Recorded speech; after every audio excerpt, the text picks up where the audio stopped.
Good evening, ladies and gentlemen. My name is Jana. I'm from Germany and I'm a master's degree holder in international development studies.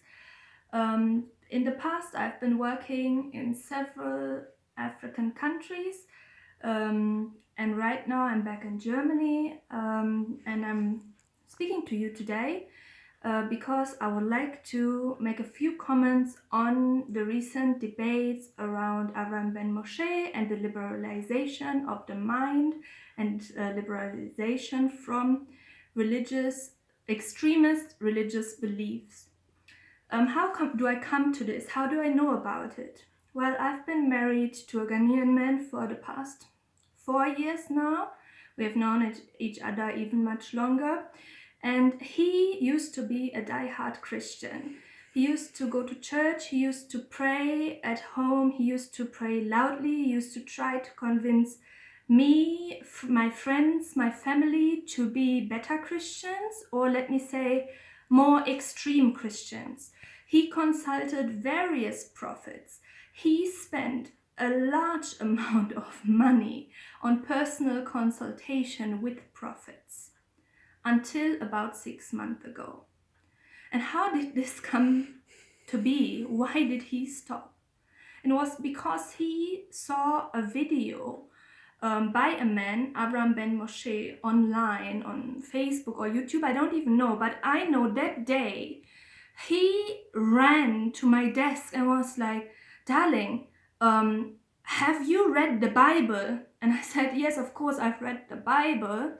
Um, did you read it yourself? Do you know what it is saying about the position of a woman, for example?" And I said, "Yes, the Bible is saying horrible things about what a woman should be in her life, how she should be basically a piece, an object to serve men." Well, so I told him that I know, and people who are being brought up in Germany, even though they are brought up with Christian values and morals, we understand and we know that the Bible wasn't written by God. The Bible is a storybook. The Bible was written, or the stories in the Bible were written at different points of time by different men. And I want to underline men. These people were scholars, those people were white men mostly, I believe. Those people were people in power. And they used this medium, the written word, which hardly anybody at the time could read, because over 90% of the population of the world were illiterate. So they used this instrument in order to manifest their own power, their position, their might, and possibly also gain financially.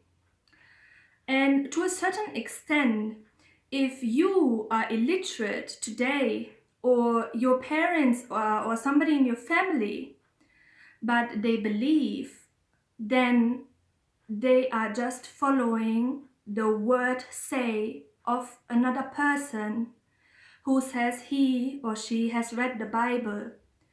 But he or she will interpret the stories that are in the Bible, and always by choice of words, it is automatic that this person, even me whilst I'm speaking to you, I will put my own zest, my own spice, my own direction to it, so that I can convince you of what I want you to be.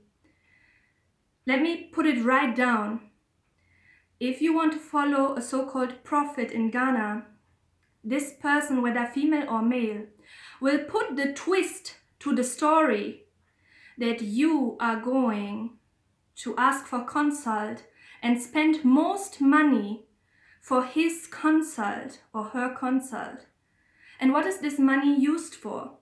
This money, to a small fraction, is used to do good within the community. But the largest fraction is used to buy these prophets cars, nice clothes, shopping trips to New York or LA. I've seen it all. I have not been married to my husband yesterday. I'm following him. We are one. I follow what he watches, what he follows online. And I've seen you prophets. I've been to prophetic churches in Ghana myself. He dragged me along. I've been sitting there for hours. I've been watching the prophecies. I've been watching the acting. And from my outward perspective, with all due respect, I didn't say anything because I didn't want to appear to be the white lady who will put her opinion, bestow it upon the poor Ghanaians. No. And I don't want to do that today either. What the essence of Abraham Ben Moshe's important work is that liberate yourself. Be free from what anybody around you say. Be free from what your parents say, what your teachers say, what I say, what the world tells you. Be free. Investigate yourself. Use your head.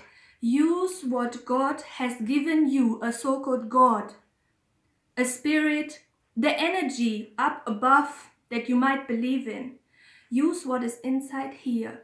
Reflect, dissect, and think about everything that is put to you through any type of media or spoken word.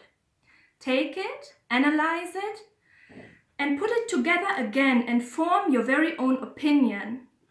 And then tell me if you can still follow somebody who tells you that you are going to, let's say, sign a contract with Real Madrid next year whilst you're somewhere in a village like Samraboy in Western region.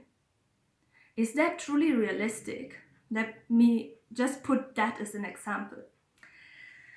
I want to go on and thank Abraham Ben Moshe for the work that he has been doing and I hope will continue to do. The importance of his work is unprecedented for you Ghanaians, for me as somebody related to a Ghanaian, but also on a larger scale for Africans and the world. Is he teaches something that every child should be able to do. Every child should be able to form his and her own opinion. Abraham Ben Moshe is a thought leader. His mission is to give you the tool, to give you examples, to instruct you how to liberate and how to use your mind in order to arrive at your own independent opinions. And that is not with an intention for you to fail in life, but for you to succeed in life independently. I'm saying independently of a church, a religious group that wants your money before your personal success. Because why would it be that you need to give somebody who calls him or herself prophet, 500 or 1,000 CD before he or she can tell you to bath with oil or to not bath for 3 days or to fast for a month before you will get economic or financial or educational success, whatever you are asking for? That is really something that you should think about. It is about you. Everything that is within you will determine your success. You are the own maker of your life and your success. You are who you are. You do not depend on anybody else's spoken or written word.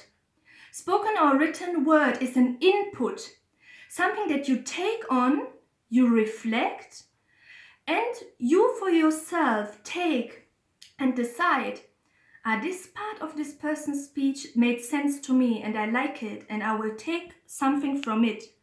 But the other things, I will stay away from it.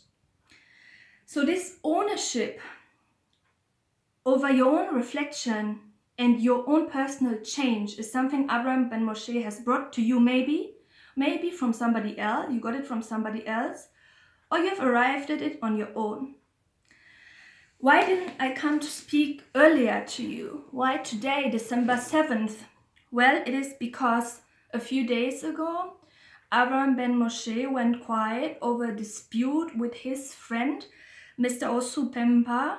I'm not sure if I'm pronouncing it correct, sorry for that. I've heard that this Mr. Bemba is a self-proclaimed pastor or prophet. I don't know whether he has ever studied theology, whether he knows Hebrew, Latin, Old Greek languages. I don't know all of this, and with all due respect, I don't want to know, and I don't know how he interprets the Bible. What I've gathered so far is that Avram Ben Moshe, who is not a very wealthy man, just a normal citizen, has asked somebody he trusted as a friend for financial support. So far, that is a normal thing to do. When you're in distress, you need to ask somebody to help you. So now, what happened? Maybe there was a fight, something going on that I don't know about, but what I've gathered through the media is that Mr. Bemba has openly spoke on a prophecy that a former president is about to kill some other important people. And Avram Ben Moshe, being a very good friend, but because your best friend in this world is somebody who doesn't always agree with you, but who has the guts and the bravery inside him